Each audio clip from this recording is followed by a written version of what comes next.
Alright, in our next video we are going to add headings and styles for our headings. Now this isn't to get confused with the head tags because we do have a head section of our HTML page. That's not what we're talking about. We also have a common element called header, and that's also not what we're talking about. What we're talking about is that on our web page we can create headings, much like, I guess you could maybe somewhat call them titles or subtitles. So we're going to change this to design view. I happen to be on the about page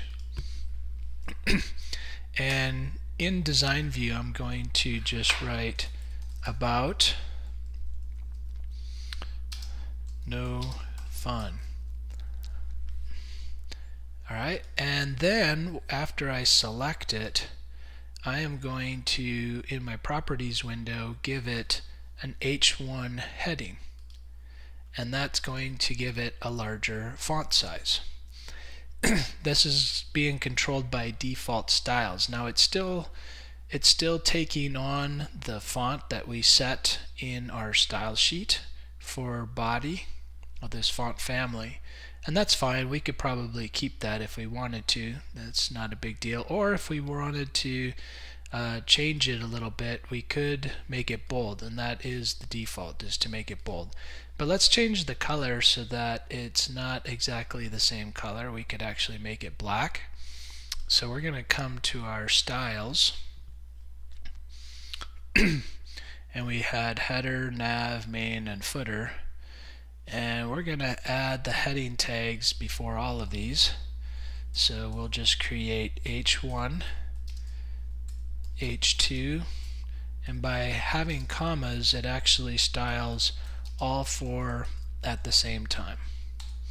And really all we're going to worry about is just changing the color, and we'll make it black, which is 000000. Alright, so we hit save, come back to our source code, we can save that as well, and when we go to live view you can see that it's now a darker black, which is a different color than the regular font. And that's really all we needed to do with those. You know, I suppose if you wanted to, you could center them on the page, and that would be a simple text align in our style sheet. So if we wanted them centered on the page, we would just add text align center. So these H1, H2, H3 tags are considered subtitles, but we call them headings in the web world. An H1 tag. And then if you have subtitles of that, you would use H2, and if you had subtitles under the subtitle, you'd go to H3 and so forth. So by having it centered, now we have that H1 tag right there. So let's go ahead and go to every page. That was the about page. Let's next go to our contact page, and we'll change this to design view, and this is the contact page. So contact no fun, we select that. Now right now it's notice in code view that I got this in split view right now, by the way, so I can see sort of a design view up here and the code down here at the same time. Notice that right now when I just put in returns, it gives it a paragraph tag. So I can come into my code view and just change that P to an H1 and make sure I do that with the close tag as well. And that's all there is to it. And then I come back up here and you can see that it'll inherit the style for the contact page. So we go ahead and save that. Close it.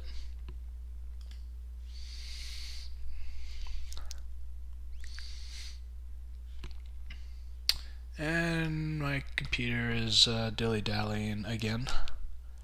Let's hope this picks up real quick.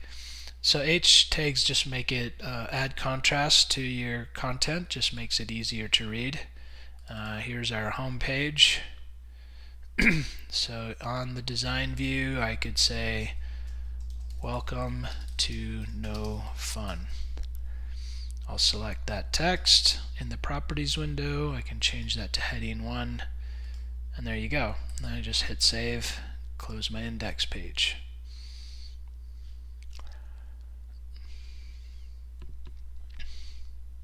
I think I'm uploading some YouTube videos in the background, so that's been slowing me down perhaps a little bit. And the last page is our privacy policy page. So we'll just call this privacy policy.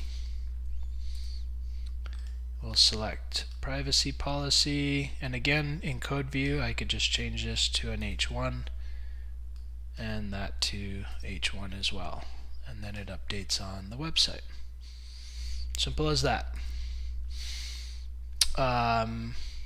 Yeah, we'll stick with that for now. I think that looks pretty good. I mean, I could have also matched this dark green.